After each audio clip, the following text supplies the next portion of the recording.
to learn a little bit more about mine tonight. So as Michelle said, my name is Greg Dudgeon, and I am the superintendent of Gates the Arctic National Park and Preserve and Yukon-Charley Rivers National Preserve.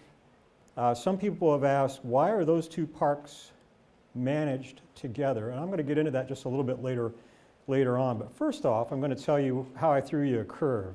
So on the poster tonight, it said we were going to talk about protecting and sharing, to protect and to share, because I'm assuming most of you have some familiarity with the National Park Service. And if you take the 1916 Organic Act, which created the National Park Service, established the Park Service in 1916, the Organic Act, if you distill the law down to its simplest terms, it's to protect and it's to share for this generation and for the generations to come in perpetuity, so that people today can have wonderful experiences with the natural and the cultural resources that we collectively owned and share together, but that the future generations and those yet to come will still have the same kind of experiences and opportunities that we do today. And that mission resonates for me. I'm sure it resonates for many of you. But you know what? I decided we were going to not maybe talk so much about that tonight, and I'll tell you why.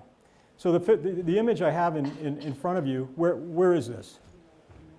You're Alaskans. This is a pretty simple one, right? This is Denali and Wonder Lake. So last week I had a wonderful experience. I spent about 4 days with some of the leading academics from law schools around the country. Notre Dame sponsored this roundtable. They came to Alaska because they specifically wanted to talk about the law and national parks in Alaska. Because in Alaska, like we like to say, it's different. And the Lands Act, the Alaska National Interest Lands Conservation Act, which was passed in 1980, changed things pretty significantly for the National Park Service in Alaska. And as they were talking about their specialties and their experience and their perspectives on the law and the Park Service in Alaska, I began realizing that for this group, for you all, for us tonight, maybe to protect and to share, I was going to shift a little bit and instead talk about what I consider to be a most fortunate trail. The most fortunate trail that I have actually been on for the last 34 years.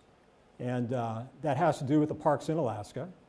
And I'd like to share a little bit of that trail with you tonight. We're going to be doing plenty of protecting and sharing, but I think, and the reason I want to talk about this, focus on this evening, is because Alaska, as you probably, most of you likely know, Alaska has changed a lot since the Lands Act in 1980. And one of the interesting things and one of the terrific aspects of working up here is that change and the implementation of the law which created almost 40 million acres of parklands here in 1980 is still evolving. And we're still trying to figure it all out as we go. And a lot of stuff hasn't been necessarily tested or tried. So it's part of what makes this place so dynamic, so interesting, and again, why it's been a most fortunate trail. So to begin with, this is Alaska, right? And as you look at the map, there's a couple things I'd like you to know about me, and I'd like you to know about the park staff that work here in Fairbanks. So the first thing is, I'm probably one of the luckiest guys in the service up here because there are 15 National Park Service units on the map that you see here. And with the exception of 2, I've had the shall I say, or the privilege actually, the blessing, if you will, of working in 13 of them in one position or one role or another. And for those who work with me in the office just down the hill on Geist in the Sadler building, some of you probably know that the National Park Service, service-wide, across the country, manages about 84 million acres of parklands. And for the staff that works at Gates the Arctic and Yukon-Charley Rivers and the Alaska Public Lands Information Center, which we also manage from here, which is downtown. And then the 2 inventory and monitoring teams, one which is called the Arctic Inventory and Monitoring Program, the other, the Central Alaska Inventory Monitoring Program, and the Eastern Area Fire Management Team, which again, we all are here in Fairbanks, all work together. That staff in that building serves in over 40 million acres of national parks. So almost half of the entire National Park Service system gets some sort of, or derives some sort of service from the staff that I'm privileged to work with down in that building on Geist. And so just real quickly, Gates of the Arctic is here, Noatak, Kobuk Valley, Cape Krusenstern, Bering Land Bridge, Yukon-Charley Rivers, Denali, Wrangell St. Elias. Collectively are composed of almost 40 million acres of parklands. And again, the staff just down the road have the great opportunity, as I do, to have some influence and the responsibility to work there. So let's leave Alaska for a moment. Let's see how well you guys know the National Park Service system as a whole. So just a couple of quick questions. What was the very first national park? Sorry? Yellowstone. Absolutely. You know what year Yellowstone was established? 1872. Fantastic. What is the most heavily visited national park? Great Smokies. Absolutely. Any idea how many people go to Great Smokies in a year's time? Close to 10 million a year. Almost a third of the nation is within a day's driving distance of Great Smoky National Park, and a good number of them get there. You guys are doing excellent. Highest point in the National Park Service system? Of course, just down the road, right? Denali. So you can't have the highest without having the lowest. What's the lowest point? In Death Valley. You guys are sharp. Let me ask you this, how low? You do, let's go back. How high is Denali? Roughly 20,000 feet in elevation. Give a few more, but roughly 20,000 feet. How low? How far down do you go to Death Valley? I'm checking my own notes, just to make sure I've got it right here. Yeah, I knew it. 280 feet. Below sea level. That's below sea level. Pretty phenomenal. And when you think about it, Mount Whitney, which is the highest point in the lower 48 states, at somewhere close to 15,000 feet, it's actually more like 14,000 feet. Linear miles is only about 85 miles away. So it gives you an appreciation for the topography there. All right, so going on, leaving Death Valley, let's go to what's the longest cave in the system? Mammoth, you bet. So here's a tough question. How many miles of cave at Mammoth National Park, Mammoth Cave National Park? Any guesses? 400. Who said that? Wow. Are you from there? No, but I went last fall. Okay. 400 miles of known cave. And they're still trying to figure out if there's more to go, more to come. So 400, that's correct. All right, deepest lake, National Park Service system. Crater Lake, right. Does anybody know how deep it is? 1,946 feet. What state is that in? I'm sorry? What state? Oh, okay. My wife is going to give me a bad time because I'm so hard of hearing. It's been all the motorboats and airplanes over the years, so feel free to just shout. I won't be offended. As a matter of fact, I'll be able to hear that way. So, right, love? Yeah. That's right. All right, Crater Lake. And then here's one. Which national park banned automobiles in the year 2000? Oh, come on, I can't stump this group. Zion. Yes, Zion. Banned vehicles, private vehicles in the year 2000. Very good. We haven't tripped any of you up yet. Here's my last one. and I've kind of delved into this a little bit already. So which president of the United States doubled the size of the National Park Service system? Carter. Back in 1980. So when Carter signed the Alaska Lands Act in 1980, December 1980, he added almost 40 million acres to the national park system in Alaska. Now, of course, there were already parks here, Glacier Bay, Sitka, Katmai, and Denali. So he extended or added to those parks and then created a number of new ones. And you heard me say earlier, there are now 15 national park monuments, preserves in Alaska. So really well done on the quiz. Appreciate that. So let's go back to Alaska, because that's what we're about. We're discovering it, right? And I want to share a most fortunate trail with you. So in 1983, right out of college, I had applied for a position working at one of the lodges at Denali. I never heard back from him, but I did hear from a place called Glacier Bay. And somewhat disappointed, I bought a ticket. I said, yeah, I bought a ticket. Disappointed because, you know, we all have our map of Alaska in our hands. And Glacier Bay is down here, awfully close to Seattle. It just didn't seem like it was Alaska-ish enough for me. And I decided to come up anyway. You know, just within a few days, I realized that I had found a home of the heart. Part of the reason was I got really lucky. The year was 1983, as I mentioned, and at that time, Glacier Bay was just starting to be rediscovered by cruise ships. If you don't know the story, and most of you probably do, John Muir is credited with being the first non-native, non-Alaskan native to discover, if you will, Glacier Bay. Came in a canoe in the 1870s in the month of October, and if you've spent any time in Southeast Alaska, you know how incredibly difficult and challenging and wet and cold and miserable that could have been.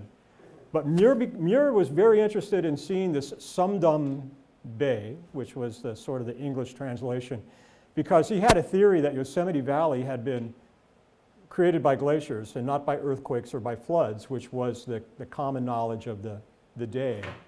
I mentioned Mount Whitney a little while ago.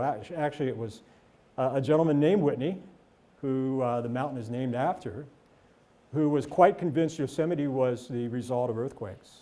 Muir said, nah, it's glaciers. And he had heard that in Alaska you could still see glaciers doing what, to the countryside, he thought had happened in Yosemite. And he had the opportunity, along with a missionary and a couple of Alaska natives from Southeast, to take a canoe trip into the bay, Sumdum Bay, and see the glaciers doing exactly to the landscape what they had done down in Yosemite. Well, as you know, in Glacier Bay, the glaciers have receded some 70 miles up bay from the day that Muir was there.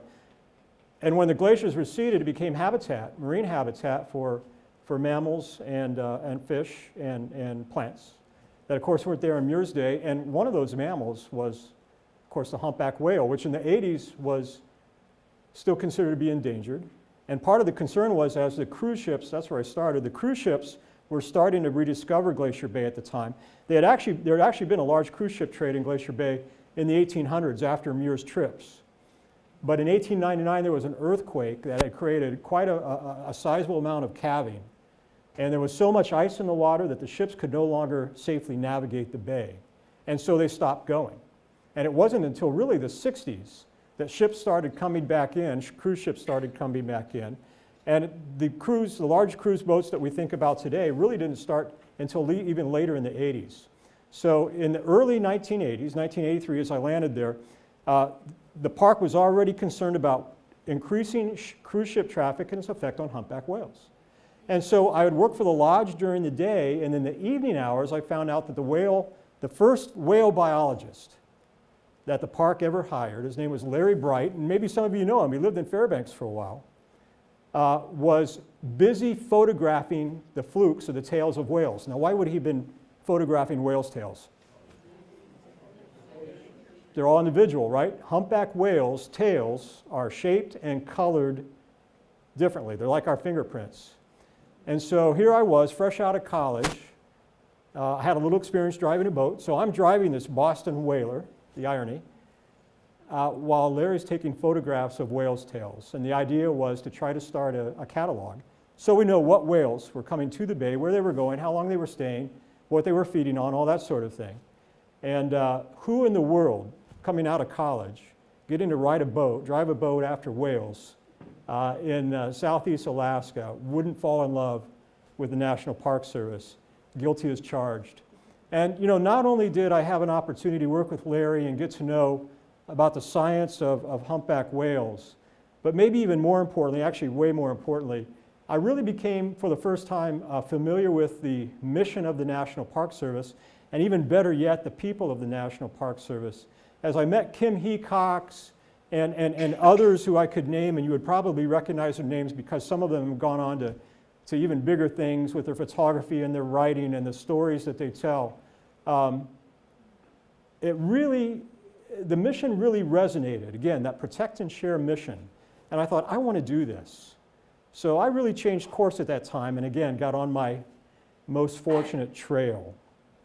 And that trail next took me to the outer coast of Glacier Bay. This was the addition that Carter was responsible for when, in 1980, Glacier Bay was enlarged. And in Glacier Bay National Preserve, which is in the northwest corner of the park, I was the one and only ranger for the entire outer coast and in the entire preserve. The superintendent at the time, Marge Jensen, called me the Dry Bay Mayor.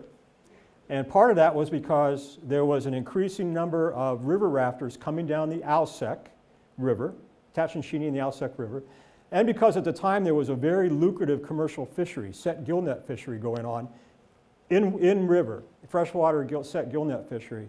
So during the week, I was spending a lot of time with rafters as they were coming down the river and making sure they were getting to the right places, meeting their plane, doing the fireside talks that rangers do, and in the weekends, working with subsistence fishermen, and then the commercial fishermen would have openings for 1, 2, 3 days a week.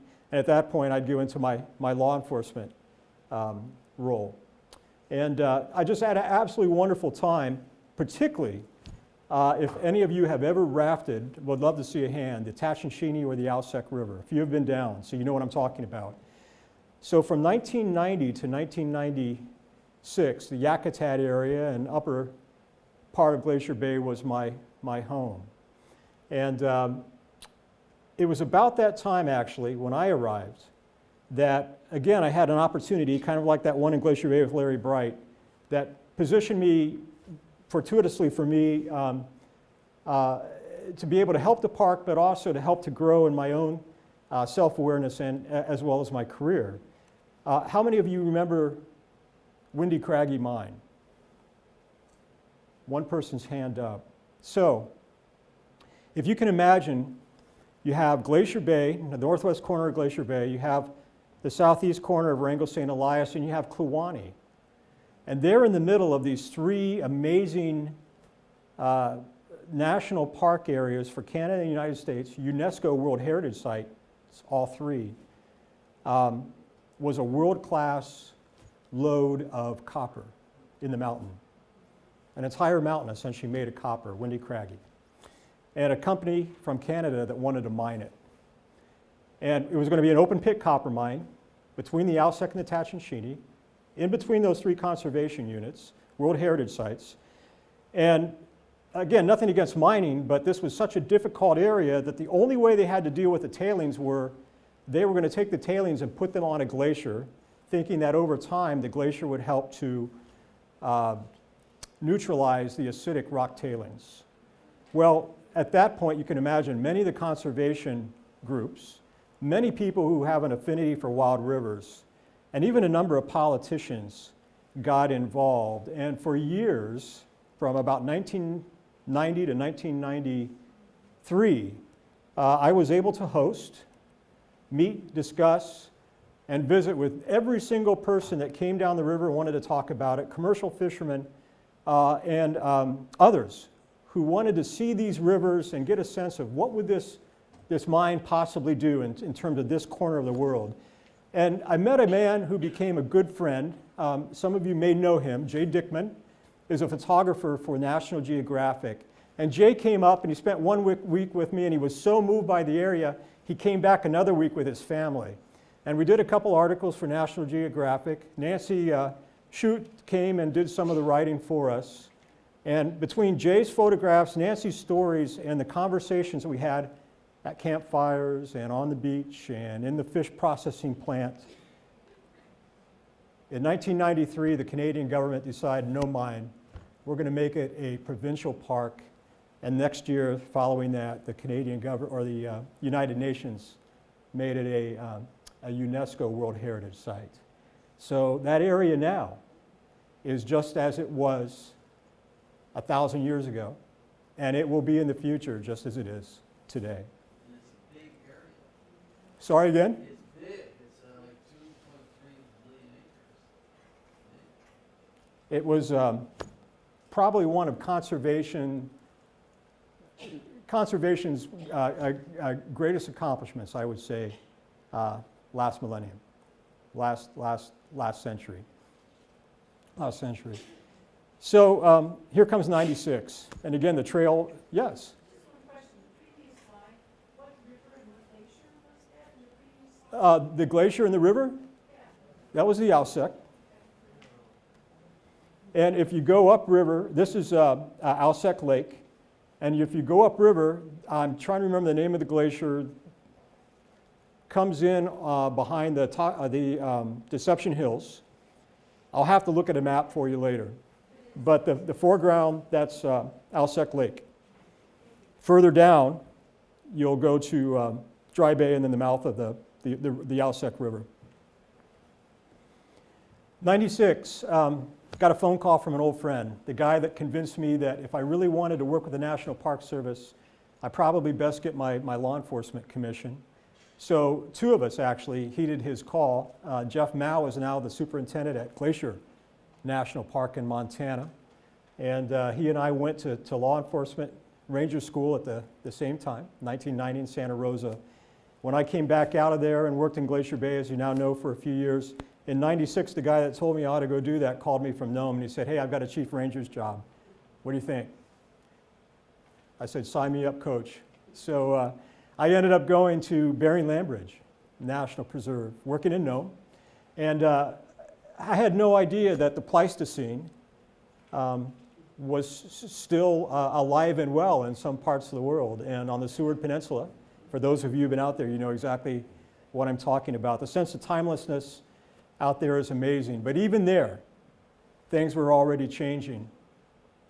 Bering Landbridge National Preserve is one of the only national park units in Alaska that, or in the system, that has grazing permits. And it's the only National Park Service unit in the system that has grazing permits for reindeer. So one of my big jobs out there was dealing with reindeer herders in Shishmaref and in Deering. And what a wonderful culture that was. Not just the culture of the Inupiat people, but of the reindeer herding aspect. But you know what was interesting was, again, this trail we're on. About the time that I got out there, the Western Arctic herd, the Western Arctic caribou herd, had increased to almost 500,000 animals. And as they got that large, they started to expand their range. And they started moving further into and to the west on the Seward Peninsula. And when the caribou came, the reindeer left. And so we watched 3 of the 4 viable reindeer herding operations during that time essentially lose their animals to the migrating herds. So we saw a change that I guess had been unanticipated, but then again, Alaska and the fact that we have a country so large and yet so wild that you can have that kind of change in that amount of period of time is, again, I think one of the bits of magic that we get to experience here. Yes, sir? What's the deal with number 11 there on the right? Number 11, I'm going to look at this one.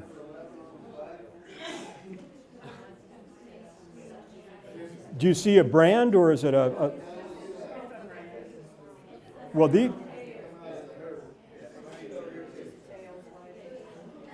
I guess I'm not seeing it. Well, what? what you are seeing here is not a caribou, but a reindeer herd. And of course, just like caribou head for the snowfields during the summer months to escape insects, these reindeer knew that being on the beach was the place to be. The onshore breeze and kept the insects down. But as I said, many of these animals ended up leaving their range and became part of the migratory herd that is still the Western Arctic caribou herd today. Since that time, the herd has decreased. You're probably aware of that. It's somewhere in the neighborhood of 200,000 animals, which is still quite sizable, but not like it was back when I had the good fortune of being on the Seward Peninsula in the 90s. One other thing I'll add about my time in Bering Land Bridge. For those of you who have been out there, or for those of you who know much about the Seward Peninsula, you have some very small, very remote villages scattered about. And the ties, the connections between those communities is still quite close. And one of the things that we ended up having to do quite often was to help people who had either gotten lost, broken down, what have you. And so this boss, Dave Spurties, was able to accomplish a grant through the Federal Department of Transportation that allowed us to put about 300 trail miles worth of tripods out between communities so that they fit well within the landscape and yet assisted in the safe travel between communities by the folks who were out there hunting, fishing, and again, visiting family in the other places. And I was just out there a few years ago on a visit, and of course many of those tripods are still out, and it was very, what's the word I want to use, rewarding, I guess, to hear about the decrease in the number of searches that have to be conducted as a result of that approach to being a good neighbor to the communities of Bering Land Bridge National Preserve. It was a great time out there, 2 years, but then came 1998 and a shotgun wedding. You know, back then the National Park Service was starting to feel the pinch in terms of finances, and the regional director at the time, Bob Barbie, said, we are going to combine the good work of Bering Land Bridge with the 3 parks that are managed out of Kotzebue. So Spurties, the superintendent, and Dudgeon, the chief ranger, ended up moving a couple hundred miles north, and we're in Kotzebue, where now not only do we have natural Bering Land Bridge National Preserve to protect and to share, but No-Attack National Preserve, Kobuk Valley National Park, Cape Krusenstern National Monument, and again, Bering Land Bridge National Preserve. And along with this amazing landscape and the wildlife and the cultural resources that we now have the great opportunity to work with and come to know, my adoptive grandparents became a part of my life and a part of the trail up there.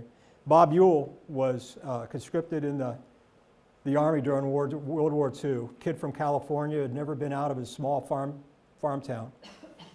Came to Alaska, never went back. He married a young Eskimo girl outside of Kotzebue, and he lived the remainder of his life at Cape Krusenstern, to the north and to the west of Kotzebue. And over time, Bob became so skilled at the traditional Eskimo ways that even the Inupiat saw him, recognized him as an elder. And Bob was particularly gifted at marine mammal hunting and telling stories. So in the winter months, I would drive. And somehow, some way, he had developed this taste for kimchi. Don't ask me how. So I would somehow, some way find, there was a great market, Korean market on fireweed in Anchorage. If you've never been there and you like kimchi, you want to go. And I would load up my snow machine bag, and it was a 15-mile drive across the pack ice to Krusenstern. And on the weekends, I would deliver cheese to Carrie and kimchi to Bob, and they would tell their stories. And I became Umik, my Eskimo name in Kotzebue. And they became my adopted grandparents and gave my children their Eskimo names as well. Bob and Carrie, along with their neighbors, were the very last people that I'm aware of to truly live a subsistence lifestyle in Alaska. They lived on the coast in a tent in the summer months, a fabric tent, and in the winter they would move to their one-room cabin in the trees about 3 miles inland from the coast. Everything they did, everything except for the kimchi and cheese, almost everything was something that they either produced, hunted, harvested themselves. And Bob was a modern John Muir, modern day John Muir. He even discovered a flower which was named for him that grew on the Cape, nowhere else that we know of. And one of my colleagues, Lois Dolly Molly, who some of you may know, who now works here as well and was a colleague of mine in Kotzebue, was able to take almost 30 years of Bob's written notes of weather and sightings. He saw the very first moose to ever arrive in Cape Krusenstern. It was almost 50 years ago. And to get all that information recorded electronically so that it could be retrieved and used for archiving later. I mentioned the Western Arctic Caribou Herd Working Group. Well, I think one of the great things along this trail that we were able to accomplish at that time, with almost 40 villages totally dependent on these caribou for their livelihood and much their sustenance, we were able to bring representatives from those 40 groups together to meet with the different state and federal agencies and developed what is now today called the Western Arctic Herd Working Group. It still meets every December, and the idea is that the representatives from these 40 communities, along with the hunting representatives from the hunting, sport hunting and guided hunting side, and even reindeer herders, get together to talk about what is it that's going on with the herd, and what could we as managers responsible for the regulatory side of things can do to ensure and enhance that the people have access, local people have access to caribou, which again is so much of their culture and who they are. We also had another opportunity that along this trail that is a bit of part of Alaska and park history. So for those of you who are familiar with Alaska Lands Act, one of the things it said is that in a time of shortage, federally qualified local rural residents have the priority use of fish and game when things get tough. So we're out there in the late 90s, and as we all know, the weather started, the climate started to change here. And we started getting more rain on snow events. And Dall sheep, which make up a large part of the diet in northwest Alaska, particularly when caribou aren't abundant or aren't available, we're having a difficult time making a go of it, particularly in the Baird Mountains. And one year we came back to do surveys, we found that almost 50% of the sheep had disappeared in about 2 years' time. So we did a very unpopular thing and something that might not have been done before this, and that was we shut down, we the National Park Service had to, didn't like to, didn't want to, but we shut down the non-subsistence hunting of Dall sheep at that time.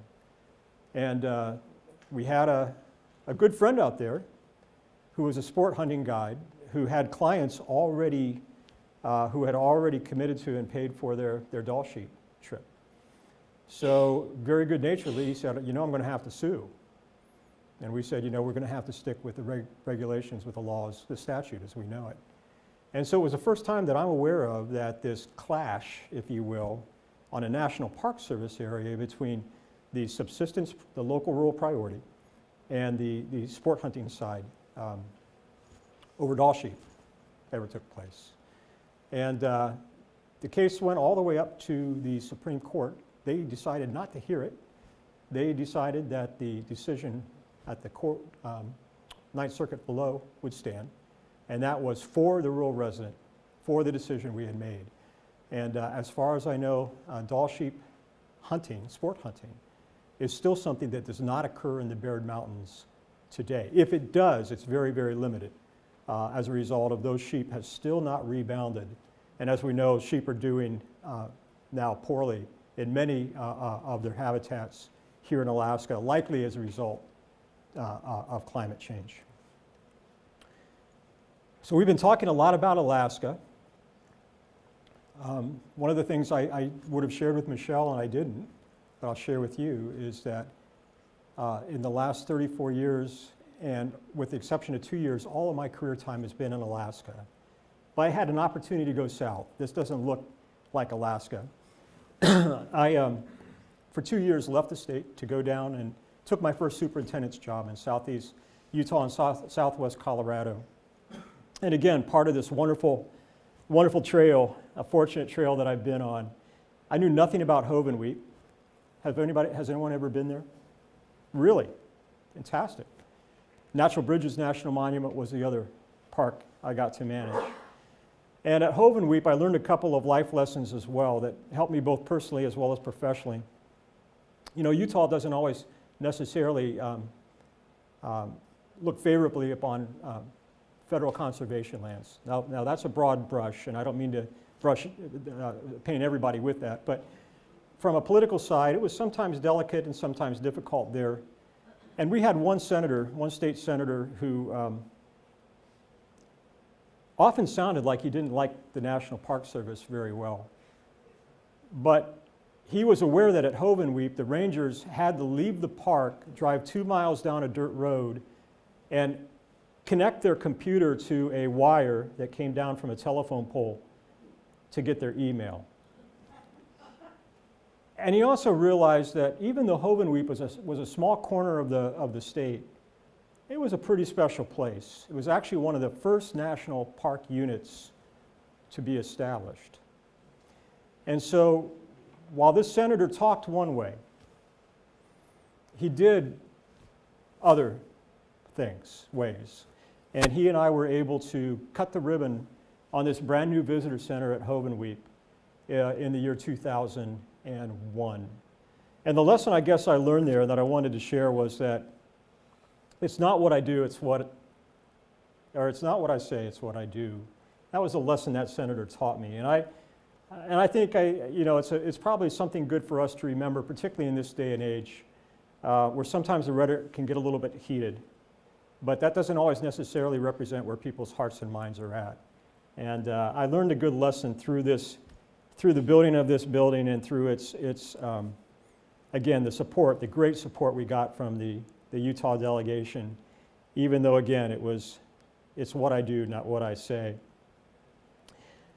But probably the best memory I have coming from Hovenweep and the trail that led that way. Hovenweep is a series of 7 separate small units where pre-Puebloan structures were built 600, 700, 800 years ago in a number of canyons where there were water sources and places that the people then could grow food.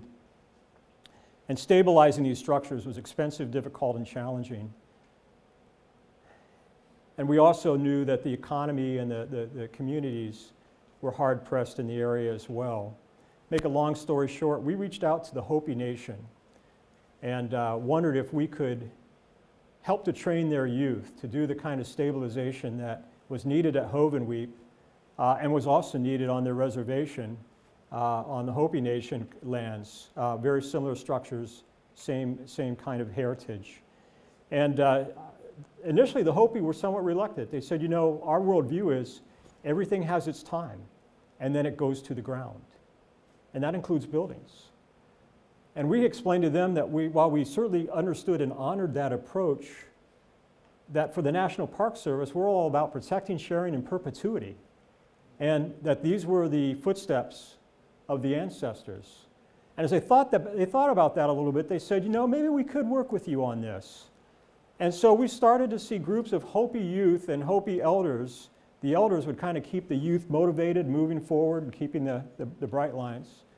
And they started doing this stabilization program for us. And then Mesa Verde started working with them in the same way. And as I understand it, that program and that partnership, that collaboration is still ongoing down there today.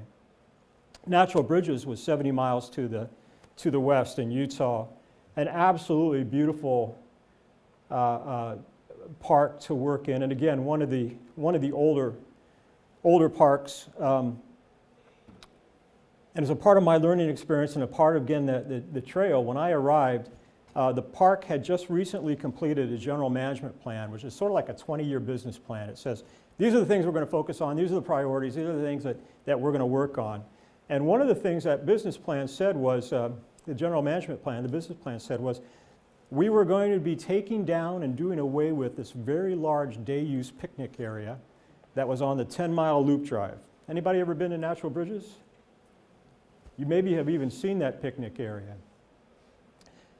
And I'm reading that and I'm looking at it, and the little longer that I'm at Natural Bridges, I realize that, again, not a lot of folks necessarily like the Park Service, but they love the park. And it was that picnic area that many people from the community of Blanding would come out to use on Sundays after church. And because these were large extended families, that picnic area was one of the best places and one of the most attractive places for them to come to. So I'm thinking about it, and I'm thinking, how in the world, why in the world would we do away with this feature? Sure, it doesn't contribute to the natural setting, but it's what the local people are coming to use and do. So I asked the senior manager who was in Moab at Canyonlands, his name was Jerry Bana, one of the great superintendents of the National Park Service in the last 20, 30 years. I said, Jerry, I know this is what we said and what we committed to, but I don't want to do it. And he said, don't do it. Don't do it. That was easy. So we didn't do it. The picnic area is still up. The people of Blanding still use it. And I think as a result, we were a little tighter with the community because they realized we made a decision not for the National Park Service and maybe not even so much for the natural setting, not that it isn't beautiful there already, but for the people who live nearby. I mentioned Jerry Bana. Before we go back to Alaska, I've got one last quick story for you. So one of the projects I had while I was there was to envision, again, since we're in the business of protecting, sharing, and perpetuity, what should the next 50 years look like? Well, Natural Bridges, like Hovenweep, was a really old park, established a long time ago. Beautiful, beautiful area. Those of you who have been there know. I didn't think it was big enough. So, you know, I just did one of those things that, you know, when you dream a little bit and you just capture a few thoughts on paper, and I said, this should be a national park instead of a national monument. And to be a national park, it needs to be bigger. So I kind of drew some lines on the map that made sense to me, because by that time, I knew the country a little better, had been there a little bit. And I was talking over with Jerry one day over lunch, and he goes, not big enough. I said, what do you mean not big enough? He said, not big enough. You're not thinking big enough, lines aren't big enough. It needs to include the bear's ears. So what do you know? Here we are just a couple years ago, and Bears Ears National Monument, not a Park Service conservation area, was established. Now we know that its future right now is maybe a bit uncertain, but the fact that the Bears Ears, which now encompasses that area, the larger area around Natural Bridges, is a part of, again, of that most fortunate trail. You get another call. Back to Sitka, back to Alaska, opportunity to go to Sitka. And for those of you who have been to Sitka, it's probably one of the most beautiful communities in all of Alaska. And what a wonderful place in terms of people, in terms of history, in terms of culture. And Sitka National Historical Park, again, this very fortunate trail. I happened to get there, and you may know your Alaska history. This is where Baranov decided he was going to set up his Russian capital. The Tlingit didn't think so highly of that idea. So 200 years before I arrived, Dawut Tlain, the big battle, was held right in where the National Monument or the National Historical Park is today. And for almost a week, the Kiksadi clan led the battle against the Russians. And then when it became clear that there was no way they were going to be the victors in this now, they conducted what they still today called a strategic retreat. And they moved over the mountains onto the other side of Baranov Island, and the Russians moved in. The Tlingit people today feel like that could have happened 2 weeks ago instead of 200 years ago. And so when I arrived, we were going to commemorate the anniversary of the battle. We had to, we needed to. It was part of the park's history, part of the community's history. And so I sat with the elders one night and I said, we want to do this right. And they said, our culture very much believes in balance. So if the Park Service wants to help us do this right, find a descendant of Baranov and bring him here. What do you say? Okay. But we're going to find a descendant and bring them back to this battle site. You know what? It turned out to be a lot easier than I ever would have thought. Alaska is such an amazing place, and the connections are so amazing. There was a woman who had attended UAF here who was serving as an interpreter that summer for the National Park Service in the Beringia program. And she said, oh, no problem.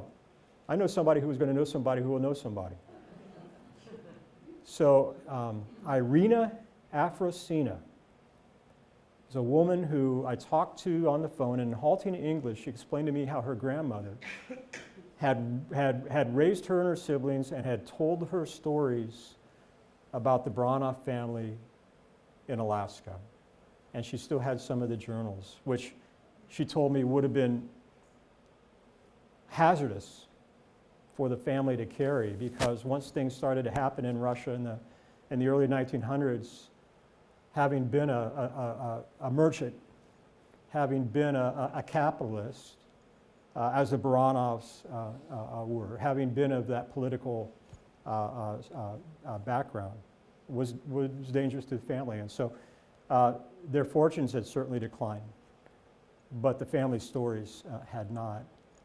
So she and her family came over, and I will never forget, if you've been in the visitor center at Sitka, it's a little smaller than this room, maybe a little bit more ornate, but Ray Wilson, the leader of the Sun House of the Kiksadi clan, who would have been a direct descendant of Kotlian, the gentleman with the hammer, whose helmet, war helmet, is still on curatorial display there at the park.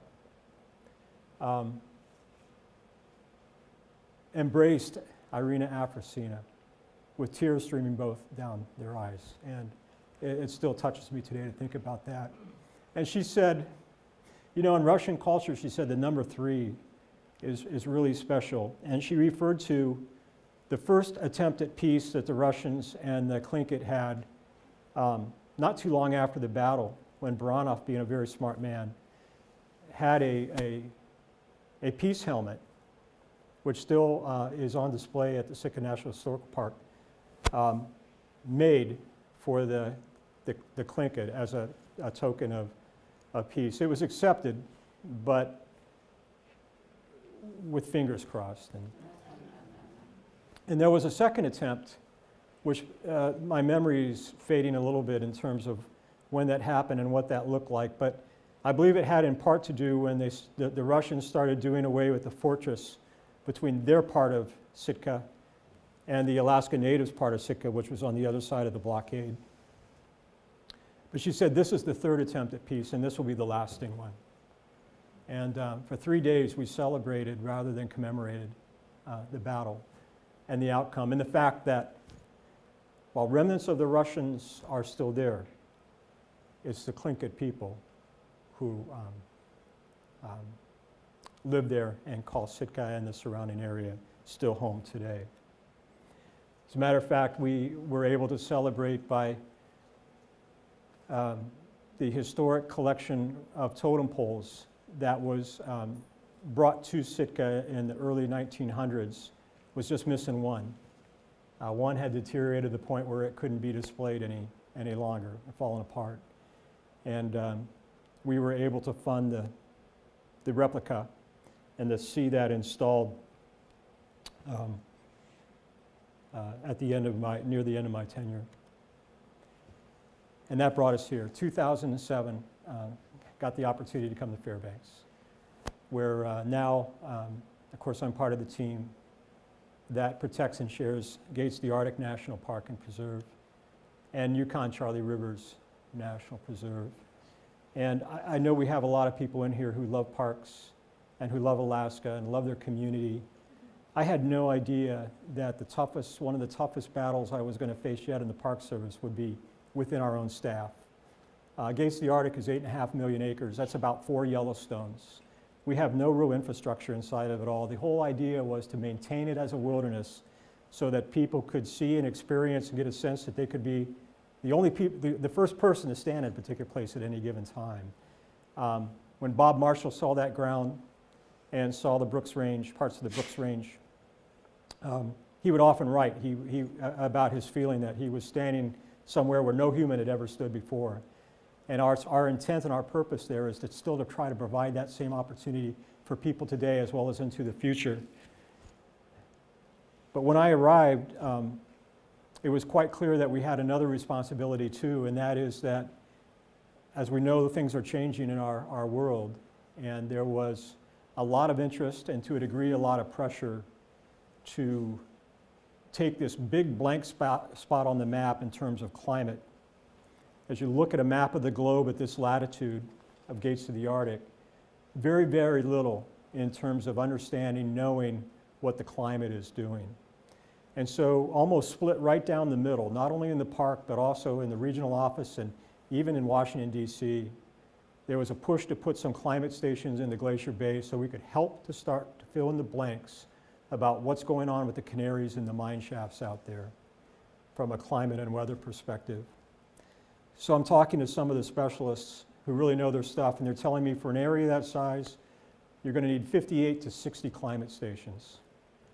And I'm thinking about Bob Marshall, and I'm thinking about the promise of this in future generations, and it just, to have the installations out there, small as they might be, knowing that they have to be serviced and knowing that people will be traveling to them on occasion. We worked on this for a long while. And I wasn't even really sure what the right decision was up until I had an opportunity to talk to a couple of the elders, including Bob and Carrie, who you saw earlier from Cape Krusenstern. And Bob reminded me about the changes that he had seen over the years and how important he thought it had been to document what had happened, what had taken place, as a record for the future. And so we were able to whittle 58 down to 4 and still have enough reliable data, I was told by the experts, that we could fill in the data blanks for that latitude from a global perspective. And so today we have 4 climate stations in Gates of the Arctic. They're doing their thing. And my promise was that if and when the technology allows us to remove these 4, such that we can still get the same kind of reliable data that will help this and future generations know what's going on and how quickly and what it might look like and what it might mean, these will go too. This one I don't have to tell you much about as we wind down. I had gotten here in December, and in April rather, I got a phone call from our friends over at Fish and Game, and this is certainly not their poster, but they informed me that they would be going out into Yukon-Charley, the country in the upper Yukon rather, near Yukon-Charley, and start to their intensive management program or their predator control for wolves. And I said, you know, we've got, at that time, it was like 18 years of data on collared animals that we had been collaring, tracking, monitoring to try to understand the relationship between predator and prey in the upper Yukon. And I said, we really want to protect that data set. They said, we'll do what we can to work with you. So we were able to make an agreement where the state would, if wolves were found outside of the preserve, they wouldn't be taken inside the preserve, but if they were outside of the preserve, if they had a collar, we were the only ones to be collaring. If they had a collar or if there were certain packs that we could help identify on the map, they would avoid those animals. And for the first couple of years, that worked. And then as it, I think, got a little tougher and there was a little more pressure, that partnership, that cooperation, I shouldn't call it a partnership, but that cooperation dissolved. And for a little while, it became too difficult in terms of that kind of work is very risky, and it's also very expensive. To continue to collar wolves that if and when they left the preserve would be shot. And so the data set was broken, and we stopped following the animals as they became scarcer, because even though they weren't being taken in the preserve, we learned through the data what the natural swings between the fall high populations and the low spring populations were. And during the control years, the range of change between fall and spring was higher than anything that we had seen during the non-control years. And YukonCharley went from being a source of wolves to other locales throughout Alaska and became a sink.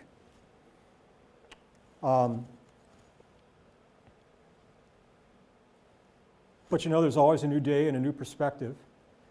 And last year we started thinking hard about where we were and what we were doing and what we weren't doing. So I said, let's do it. Let's give the go-ahead. And we now have 7 collared wolves back out in Yukon-Charley. We've started our wolf monitoring program 2.0.